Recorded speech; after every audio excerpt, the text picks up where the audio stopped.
All right, so we're gonna take a little drive actually out to my secret garden because I felt like you guys should see this before like I lose the fight against the Japanese beetles or we have a really bad storm.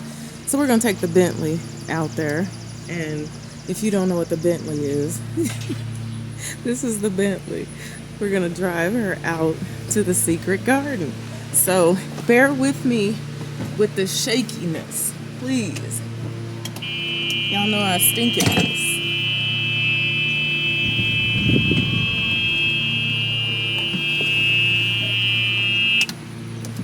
Okay, so when I tell you that gardening this year has been a serious chore, it has been a major chore. There have been so many things to fight against. It started with the weather. I lost a ton of stuff in the spring because we had a late frost, and then the bugs, the moles are whipping me. You guys see the pears? This tree's loaded down with pears. It's just the insects. I'm seeing insects I've never seen before. It's crazy. So my husband needs to cut some of these peach trees back because they're so loaded down with peaches that they're just hanging. This is a vegetable garden here. I should say vegetable and fruit because we actually grow a lot of like melons and berries and things like that over there. So this is how you go into the secret garden. So when you enter, you have to knock 3 times and say the secret word. No, I'm kidding. We have the gate up back here because this is actually an NDA, and that stands for No Dogs Allowed Zone. It's the only way I can keep my stuff like I wanted, just keeping them out of here because dogs will be dogs. And so just to keep me happy and to keep them safe, we have the gate. So when you come in the gate and you turn to the right, then I just have a bunch of plants in here. And this is all starting to fill in really nicely. And you can see some of the chickens out. Not a lot of them. They'll come out as it cools down. We have about 20 something chickens. So I have 2 of these beautiful butterfly bushes. Oh, wait, look. Okay, you see the bee on there? I love to see that. I love seeing that. I always feel like I'm helping them out.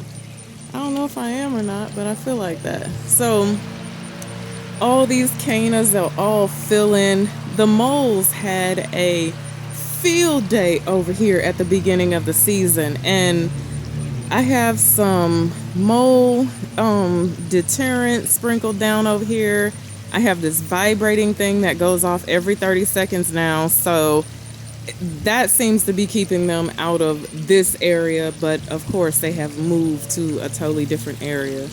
So then when you turn to the left, when you walk in the gate, then we have more tropicals. So a lot of people ask me, what zone am I in? I'm actually in zone 6. However, I garden like I'm 9. I live vicariously through my 9s, my 8s and 9s. I love tropicals and I cannot help it. I absolutely love them. And of course, when you plant them, it's always a lot of work because when you put them in, of course, most of them have to be taken out and put into the greenhouse in the wintertime. Now, this is my first year ever even seeing these babies. Right, look at this. Isn't that so stunning? And the flowers are like yellow and red. Some of them are yellow and red striped. I had to have those. So I have staggered those in all along down here. I'll keep I usually come in and cut off the first ear from the elephant ears, which is like that one hanging out there. I like to keep them as tidy as I can and let them get extremely tall because they'll get as tall as this fence and fill in very nicely. So I love having those. I have some azalea bushes that I didn't think those were going to bloom again, but they're getting ready to do their thing. Some coral bells. You'll see cardinal flowers, and more of these delicious cannas. You can actually tell what part of this section right here actually gets the most sun because you can look at the elephant ears and tell. About 3 o'clock in the afternoon, the sun leaves this area right here, and these are getting ready to start blooming. Gotta love those. Now, over in the corner, I have a thrifted bird cage. Y'all know that's thrifted, right? And it's got moon vines in it, and it's really taken off nice. Now, on the outside of it, clematis popped up. I don't know how, and I don't know why. But over in that corner, there are coleus and more coral bells. You will see leaves everywhere. I'm not sure why the leaves are falling off of those trees back there and these trees over here to the side. They're falling like it's fall. I'm not real sure why. So over here we have the gazebo. And this is one of my favorite hangout spots. But not only that, I love this section down here. I just feel like it's just so pretty, and oh, the colors, and when the coleus all start to grow and fill in, the colors all just mix in together. I live. I think that's my thumbnail picture there. I have several banana trees because, again, I told y'all I garden like I'm in 9. You see the shovel there. I also have several projects going on. You'll see that as well. So this is the pond over here. So I just hosed everything down over here because the stairs had a bunch of algae on them. And one change that I made over here from when I brought you guys out here early on, and if you saw my pond project, that Japanese maple that's sitting over there on the corner of the deck, I actually had that over here at the pond, but it was getting too much sun.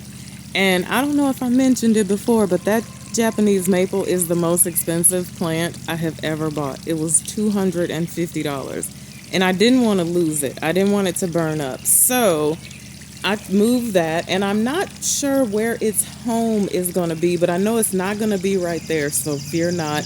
But I replaced it with a tigerized sumac, and that's that green tree you see right there. It really has a similar style to the Japanese maple tree. So it also does really pretty things in the fall. So I'm excited about having that there. I'm not salty about having to pull the Japanese maple out. I don't know if you guys can see the fish swimming around. Now, when I come out here, they think that it's time for them to eat. So they have gotten really friendly. They were really scary when we first put them in there, and they're also really growing. The size of them just amazes me. Again, I have another dwarf banana tree over here, and I have just crammed tons and tons of plants over here. I put the banana tree there because I need a little more shade over here. So that's the reason why I'm letting the water hyacinth do their thing, because they're helping me out with shade until things really start to grow up. So just lots of different plants. I love this little plaque. I found it. It says, "Sometimes I wet my plants." Love that. It's cute, right? I have another banana tree over here, just some tropical flowers. And those are some of my tick seeds right there that were diseased when I bought them. But those, I think I'm going to be able to bring those back to life. I'm working on them. So cannas here, and those are starting to bloom. They're really starting to look nice. Sometimes I chop those down. I chop the flowers down. And it's just so that I can get them to keep growing and spreading and doing their thing. But I haven't touched those yet. So I have another butterfly bush over here, which is really pretty. I mean, there are caladiums in this flower bed that I did not put in there this year. They came back from last year, and they're supposed to be tropicals. So this is another favorite of mine. When I brought you guys out here the last time, I showed you this, but the vase was just a vase. And I told you that it was a water feature that I had in my front yard, but we took the water feature down. So I just brought the vase back here and set it back here. And I told my husband, I said, this needs to have water. It needs to work. So my husband ran electricity for me underground over to our electrical source. And I went to the pond store that we go to, and I found that blue water bowl. And I was like, oh, that's going to be so perfect. So I love this area right here. I've just crammed all type of stuff in that blue planter over there. And then I have some zinnias growing in the small blue planter. But it's just a whole vibe. I love the wind spinner. I live for the wind spinner. So again, I brought you guys out here the last time. The none of the trellises had vines on them, so that's pretty amazing. It's only been like a month. I had some palms there. I took the palms out and I planted hardy hibiscus bushes. So those will stay there forever. And they're looking really pretty. The only bad thing is when I bought them from the nursery, they had the same color tag on them, but they're not the same color. One is like a pink color, and the other one is this dark color, which they were both supposed to be. So that's Hammock Island back there in the back. That's where we do Netflix and chill. Oh, this rose bush. I almost cried that my rose topiary was dying. It was checking out on me. So I went and got some good food for it. I went and got some fish guts. And I'm telling you guys, in about 4 days, it just woke up. And look at all these blooms. I mean, blooms all over this thing. And if I can keep the Japanese, look, see? This is what I'm talking about. I don't know if you guys can see these two little lovebirds in here. They're two Japanese beetles on top of each other. I'm so over it. I'm so over it. But I did notice today that I had one rose bloom. I don't know if the glare of the sun is horrible right here. I gotta get them off as soon as I get done with this. They gotta go. I'm sorry. So over here, I was gonna take that grass out because it was just out of control, but I staked it and I'm gonna leave it alone. I'm gonna let it do its thing, but I hate staking stuff, and you guys are gonna see something that I just recently chopped down because of the fact that it had to be staked. So this is a gazebo, and this is just where we chill out at. I got that little gentleman there from an antique shop in Mississippi. And that's an inset banana tree right there. Those get huge as well. And then I have a flower basket hanging on both sides. And those are moonflower vines. I'm super excited about when those start to bloom and we can sit out here at night, and not only will we be smelling the jasmine, which is this one's starting to bloom, but this one over here has been giving me my life. Let me show you guys this one. She's just, look at this. Oh, I wish there was smell-o-vision. But she is really, you can see all the flowers all over the place. I need to start harvesting this. This is where we grill and chill. I gotta show you guys these. I just got 2 new hydrangeas. Now, over there against the fence, those are hydrangeas that I've had for a long time. I dug them up and moved them because of the moles. And I think, you see the mole trap right there. I think I moved them a little bit too late. But I just got these. These are tough stuff. And I've been trying to turn them pink, and I'm being successful at it. They're turning pink. So they were white, and then some were like a, I don't know, kind of like a pale peachy color maybe.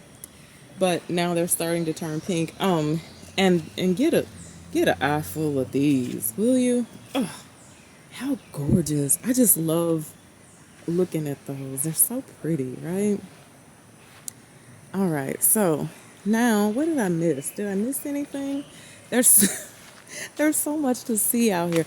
I wanted this to be a space that whenever you came out here, every which way you turned, like you would just have something pretty to look at. This is another one of my favorite spots over here. And yeah, she needs to do some weeding. But we must have had like 4 inches of rain in the past few days. I just have tons of coneflowers. I have pink and orange coneflowers, and then I have those. That's a type of black-eyed Susan right there. And some of my coneflowers are just starting to, oh, get off of there, are just starting to do their thing. But these get super tall, and I have some blanket flowers that are also just getting ready to bloom. When all this area fills in, it's a happy place. Like you look over here. Oh, I have Mexican butterfly weed over here as well. It's just like when you look over here, you just get super duper excited. Now, what I was talking about that I just recently chopped was this. And they are Shasta Daisies. And you guys, I don't even know how they got here, but this year they started growing. I thought they were blanket flowers, and so I left them alone. And as they started getting bigger, I said, no, those aren't blanket flowers. I don't know what they are, but they were Shasta Daisies, and they were taller than me. They were about as tall as my husband, but they wouldn't stand up. They kept falling over. So I staked them. They still kept falling over. And I just don't like the way things look when they're staked. So I gave them the chop, and now I'm getting ready to give them the dig. And don't fear not, I have plenty of Shasta daisies around here, but those gotta go. They don't fit. So I'm gonna put this as Japanese Paris. I'm gonna put that on that corner right there. I'm thinking. I have butterfly weeds there, and then you guys have saw this loveliness here. Pardon my water hose all strung out across the yard. Oh, I went to an antique shop and I found this. I call it Tinkerbell. They said it was a fairy, but I'm saying it's Tinkerbell. This just like a old rusty metal cutout. And I was like, oh, that's got to go in my little garden area. So just lots of gorgeousness over here, but this is an area where I've really been fighting the moles. I mean they have taken out some plants, and it's really been upsetting to me, but hopefully I can win this fight. And then back there on my arbor, that again was, oh, I added lots of bushes in here too. The arbor had nothing on it when I brought you guys out here the last time. But it is actually, you see my vines they're already up to the top and getting ready to start crossing over. And I have a hyacinth vine on both sides. So they're both doing pretty good. Now, something that I added, so we have this little corner area right back here. And this is a project that I'm working on now. I found an old baker's rack at the thrift store, and I bought some Hydrangeas bushes. Those are in there. I planted those in the ground. Then I just have a bunch of terracotta pots and stuff sitting on the baker's rack. And I had this little table that wasn't being used, so I put it out here. But I'm going to put a bunch more, like, I don't know. It probably will consist of maybe some taller bushes and things will go back here. And it'll be a nice little shady area. I think I'm going to add some pavers underneath the table so we can actually come sit back here and have a glass of wine if we choose. So thank you guys so much for joining me for my Lovely yard tour today, and until I see you again, be blessed and bye for now.